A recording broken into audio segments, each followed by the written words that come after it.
Hi, Goose. I know I'm sad that we haven't had this segment in a couple of weeks because of the weather for the most part. And it's hard to get these adoptable animals out to our studio. I know, I'm telling the same story right now. All right, this is Goose. He is adoptable. This is Jen Duckworth. She's from Paws, and it's been a couple of weeks since she's been here, but he is ambitious and eager to tell you all the animals that are up for adoption, including himself. At Paws, and not only just the dogs. I said that I wasn't going to let Goose get on me, but Goose is certainly cuddled up, and I have a blue suit on, and there's Goose only has got 5 a lot hairs. of white hair. Oh, only 5 hairs. Only on 5. It. All right, so we're going to talk about something that happened this week. Was there was an animal control town hall. It happened in downtown Evansville, and there was a lot of advocacy groups there, and they were just trying to. Really, I mean, if we don't have shelter space, that becomes a problem. And they're trying to alleviate the space that they have to take up. And one way to do that is to encourage people to spay and neuter animals. Yes.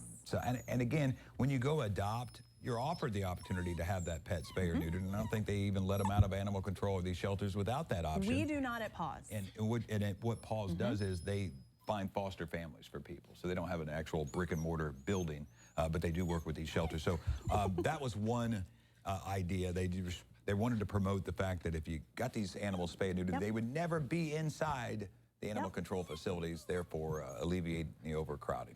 Yes, it's a dog and cat problem that we have, but beyond that, it starts with the people.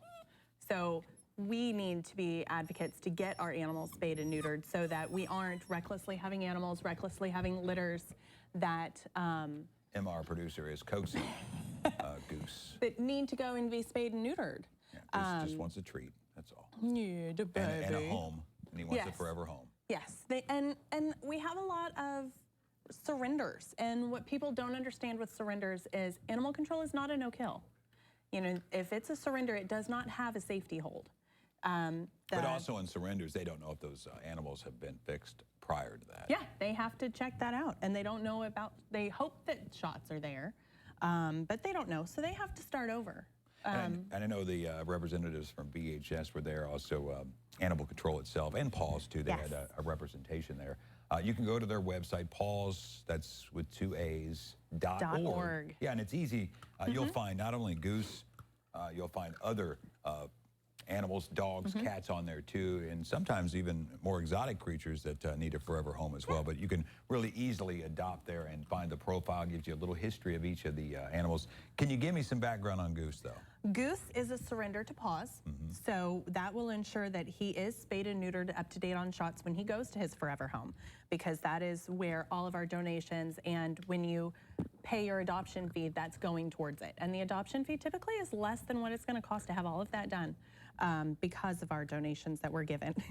But we have another great advocacy group, one of our businesses in the Tri-State Stepping Up Pet Food Center. They're going to offer you some kind of incentive if you are looking to adopt. They'll give you kind of a starter pack. Yes, every dog that I bring in, Pet Food Center has graciously donated a bag of food, some toys, just a little bit of come home welcome basket, and that's great. That's every single animal that I bring in. And it's selective too, because I mean, if you got a little dog like Goose here, or a big dog, they kind of cater it towards that. That gift basket that you get is appropriate to what you're bringing home. So he has a cute little puppy bag, and it's got puppy food that's good for him.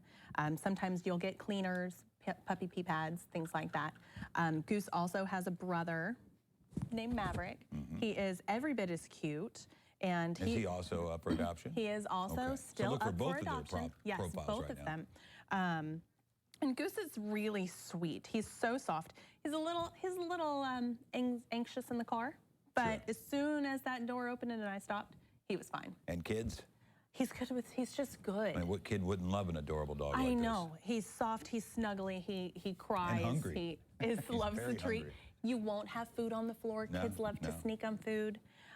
He's just a really sweet. He's 10 weeks old, Aussie and Heeler mix, so he does have some hefty paws. So he might be a little bit big, but he's not going to be huge. Heelers are small.